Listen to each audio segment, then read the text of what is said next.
మరోవైపు గోపాల్ ఇంటికి వచ్చిన సమీర ఇంటిని చూసి ఒకప్పుడు పాడుబడ్డ బంగళాలాగా ఉండే ఇల్లు ఇప్పుడు లగ్జరీ హౌస్లా మారిపోయింది అని అనుకుంది.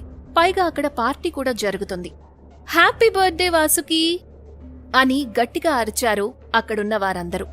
వాసుకి సమీరకి చెల్లెలు. అయినా నాకెలా తెలిసిందిలే, మా మధ్య రిలేషన్ కరెక్ట్గా ఉంటే కదా అని తనలో తాను అనుకుంది సమీర.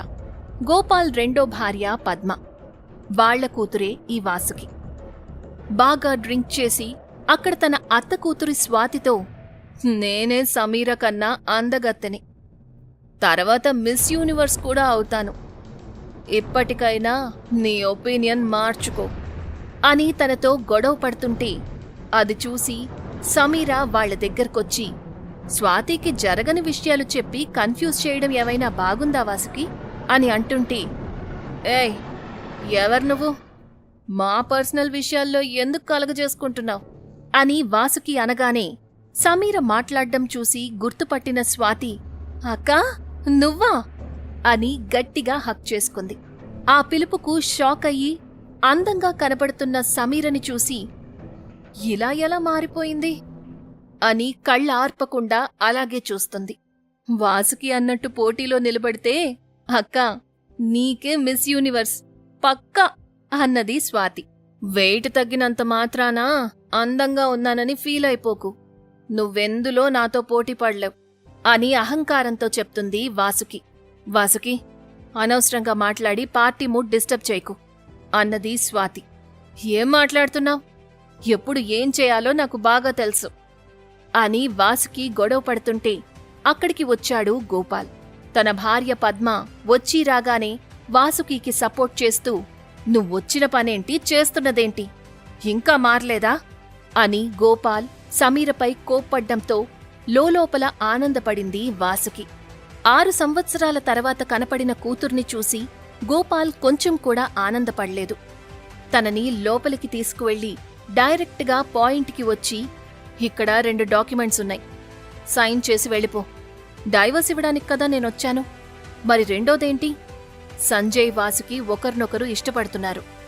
వాళ్లు కట్నం కింద మీ అమ్మ నీ పేరు మీద రాసిన ఫార్మా కంపెనీ అడుగుతున్నారు.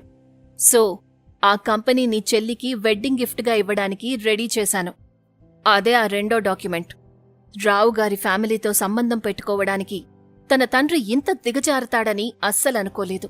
ఏ సమీరా, ఇంకా ఏం ఆలోచిస్తున్నావు? త్వరగా ఆ పేపర్ మీద సైన్ చెయ్యి అంటుంది పద్మ. సమీరా వాళ్లు అనే మాటలు పడలేక డైవర్స్ పేపర్ మీద సంతకం పెట్టి రెండో డాక్యుమెంట్ని చేతిలోకి తీసుకుని, ఈ ప్రపంచంలో నాది అని చెప్పుకోవడానికి మిగిలింది ఇది ఒక్కటే, సో నన్ను క్షమించండి అని వెళ్ళిపోతుంటే, ఆ కంపెనీ నా పేరు మీద రాయకపోతే సంజయ్ నన్ను పెళ్లి చేసుకోడు అనుకుంటున్నావా? నో వే.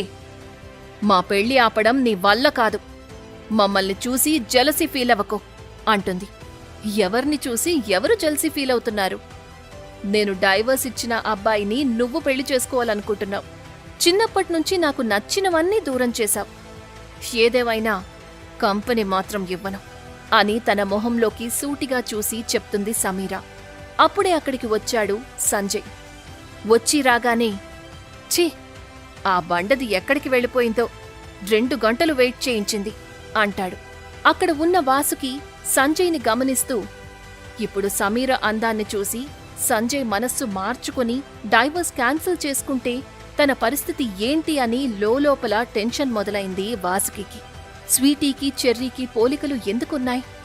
అభయ్ వర్మకి సమీరకి సంబంధమేంటి?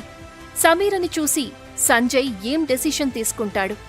ఈ ప్రశ్నలన్నిటికీ సమాధానం తెలియాలంటే పాకెట్ FM యాప్లో నెక్స్ట్ ఎపిసోడ్స్ చూడండి.